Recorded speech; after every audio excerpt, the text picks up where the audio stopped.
नमस्कार विद्यार्थी मित्र आणि मैत्रिणींनो. तर मुलांनो, आपण पाठ क्रमांक 14 ते जीवनदायी झाड, जीवन देणारे झाड हा पाठ बघत आहोत. आणि आपण आतापर्यंत काय बघितलं की लेखकाच्या घराच्या मागे एक लिंबाचं झाड होतं. ते झाड हिरवगार आणि चैतन्यमय होतं आणि त्या परिसरात खूप उन्हाळा असायचा. सर्व जमीन तापून करपून तपकेरी पडलेली दिसायची. परंतु या सर्व पार्श्वभूमीवर ते झाड विलक्षण जीवनदायी वाटत होतं. या लिंबाच्या झाडावर झाडाखाली गोगलगाईंची वस्ती होती आणि वेगवेगळ्या प्रकारचे पक्षी या झाडावर त्यांचा दिलासा किंवा आसरा शोधत असत. मग लेखकांनी इथे आपल्याला एका पारव्याच्या जोडीबद्दल सांगितलेलं आहे आणि नंतर पुढे त्यांनी सांगितलेलं आहे की अनेक चिमण्या आणि पक्षी ह्यांनी हे झाड गजबजलेलं असायचं. जणू काय ते संगीतमय झाड वाटायचं कारण त्या पक्ष्यांच्या आवाजाने. त्याचप्रमाणे तुरेदार बुलबुल, बुलबुल मतलब नाइटिंगेल, आणि पोपट नेहमी तिथे दिसत असत. हे झाड या सर्व सजीवांचं एक केंद्र होतं. केंद्र मतलब सेंटर था, एक आकर्षण था, अट्रैक्शन था. उनके विश्वास का वो एक ठिकाण था. आणि असं असताना पुढे काय झालं हे आपण आज बघणार आहोत. आणि अनेक पक्षी थव्याने, थवा मतलब collective noun, group of birds, अनेक पक्षी थव्याने या झाडाकडे येत असत आणि आपला आसरा शोधत असत. तो बच्चों, हम लोगों ने यहाँ तक देखा है. आज हम थोड़े आगे और जाएंगे. चलो तो फिर बघा इथे काय सांगितलेलं आहे की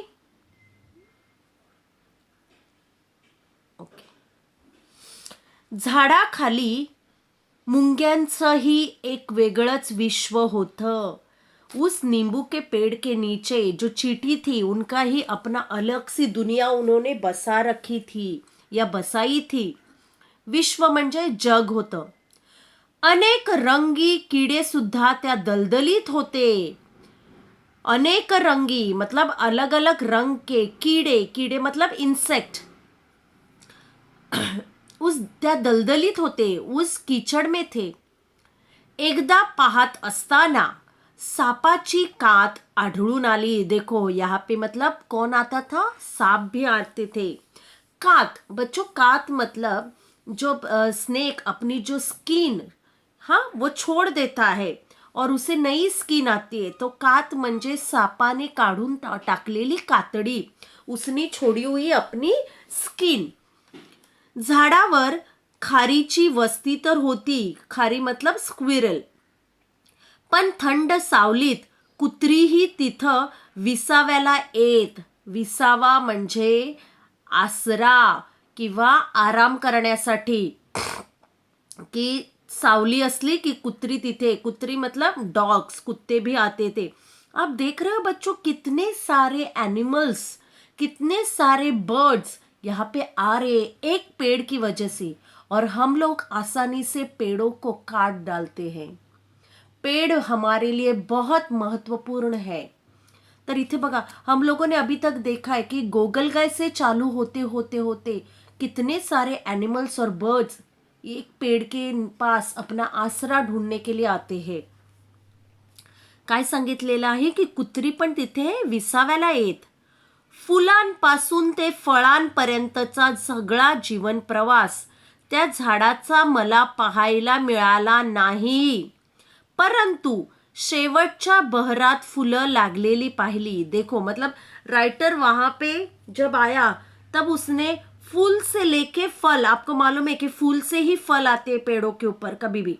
तो ये सारा जीवन प्रवास, ये जर्नी मैंने पूरी देखी नहीं क्योंकि राइटर जब आ गया था तब वहां पे खाली फूल आए थे. ही फुलं चिमुकली होती. चिमुकली मतलब छोटी, मंद गोड वासाची मतलब उन फ्लावर्स में से एक स्मेल आता था, मीठा सा स्मेल. आणि अद्भुत फळदार आश्वासन घेऊन आलेले असत. मतलब आश्वासन मतलब भरोसा था, विश्वास था कि इन फूलों में से फल आने वाले हैं. फुलांमुळं लवकरच त्या झाडाभोवती पंखधारी चिमुकल्या पऱ्या उडू लागल्या. पंखधारी चिमुकल्या पऱ्या मतलब कौन? तितलिया, फुलपाखरं. आणि पंखधारी मतलब जिसके विंग्स है, पंख है. फुलपाखरं आणि रंगीत उड़ते कीटक. मतलब कौन कौन आने लगे वहां पे? फुलपाखरू. फुलपाखरू मतलब तितली. आणि रंगीत उड़ते कीटक, उड़ने वाले कीटक, इंसेक्ट्स. फूल सूखे चिमुकले पक्षी. देखो, जो फूल में जो रस रहता है, जो हनी रहती है, जो शहद रहता है, उसको चूसने वाले छोटे छोटे पक्षी भी वहां पे आने लगे. छोटे पक्षी कि जो अपनी चोंच से उन फूलों में से वो जो जूस है, वो जो लिक्विड है, वो क्या कर सके? सक कर सके. फूल सूखे चिमुकले पक्षी आणि भूंगे. भूंगे आपको पिक्चर में दिखाई दे रहा है बच्चों. भूंगे मतलब क्या? भंवरे. ये देखो यहाँ पे मैंने पिक्चर में दिखाया है आपको. एका छोट्या फांदी, आणि तुम्हाला दिसते ती फुलं दिसतात छोटी छोटी, ही फुलं आहेत ती. एका छोट्या फांदीवर मधमाशांचं पोळंही रचलं जाऊ लागले. एक छोटी सी फांदी थी, टहनी थी, उसके ऊपर मधुमक्खियों ने अपना छत्ता भी बनाना शुरू कर दिया. मधमाशा मतलब मधुमक्खियां, हनीबीज. आणि पोळं मतलब छत्ता या हनी कोम जिसे हम इंग्लिश में बोलते हैं. तेव्हा मात्र खिड़की लावून घ्यावी असं वाटू लागलं. देखो, अभी राइटर ने सोचा कि मुझे अभी अपनी ये खिड़की बंद करनी चाहिए, नहीं तो वो मधुमक्खियां मेरे घर में घुस जाएगी. पण त्या मधमाशांनी कधी कुणाला दंश केला नाही. दंश मतलब डंक या किसी को काटना. उन्होंने कभी भी किसी को वो काटे नहीं. ओके, आता बघूया आपण. हा, स्टिंग बोलते हैं ना, जैसे स्टिंग करना. दंश मतलब स्टिंग. सजीवांसाठी जीवनदायी केंद्र अशी त्या लिंबाच्या झाडाची व्याख्या झाल्याचं माझ्या लक्षात आलं. देखो, उन्होंने उसकी क्या डेफिनेशन की उस पेड़ की, नींबू के पेड़ की, कि सजीव जो लिविंग थिंग्स है उनके लिए जीवन देने वाला वो एक केंद्र है, वो एक सेंटर है. पण इतकंच नव्हे तर माणसंही त्या झाडाकडे आकर्षित होत होती. आकर्षित मतलब अट्रॅक्टिव्ह या अट्रॅक्ट होना.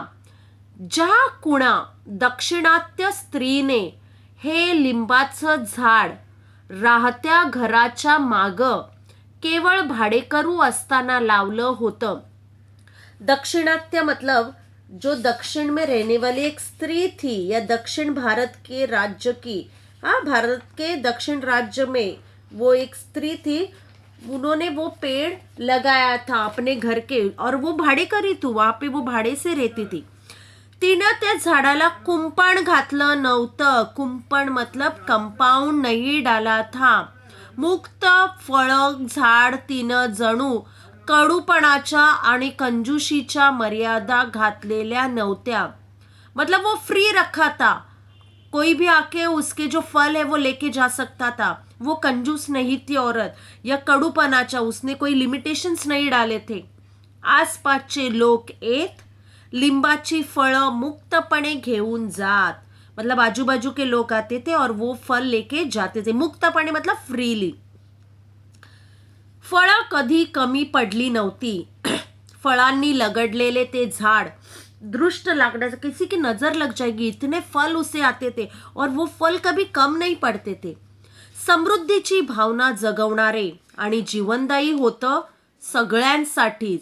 मतलब वो समृद्धि, भरभराट, प्रॉस्पेरिटी की भावना लेके आया था वो पेड़ जैसे, क्योंकि वो हमेशा दूसरों को जीवन देता था और खुद फल भी देता था, और सबके लिए.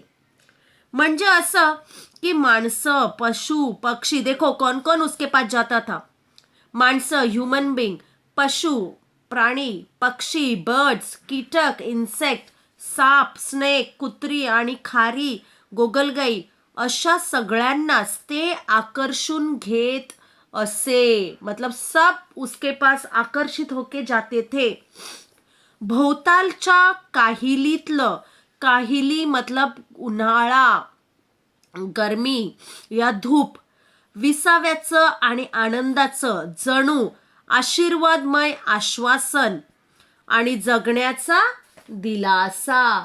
आश्वासन म्हणजे विश्वासाचं बोलणं. ओके बच्चों, तो ये है, हम लोग यहीं पे रुकते. आपको पिक्चर में ये देखो, ही जी आहे ही सापाची कात आहे, कातडी आहे, भुंगे आहेत, त्या लिंबाच्या झाडाची फुलं आहेत आणि पाणथळ जमीन आहे. आज आपण कोणते शब्दार्थ बघितले बघूया. की सापाची कात. सापाची कात म्हणजे सापाने काढून टाकलेली अंगावरची कातडी. अद्भुत. अद्भुत मतलब चमत्कारिक. ओके. दंश म्हणजे डंख किंवा चावणे. दंश म्हणजे डंख किंवा चावणे. काहिली म्हणजे उन्हाचा कडाका. धूप बहुत तेज रहते ना वो. दिलासा म्हणजे आधार, विश्वास. ओके बच्चों, तो हम यही रुकते हैं.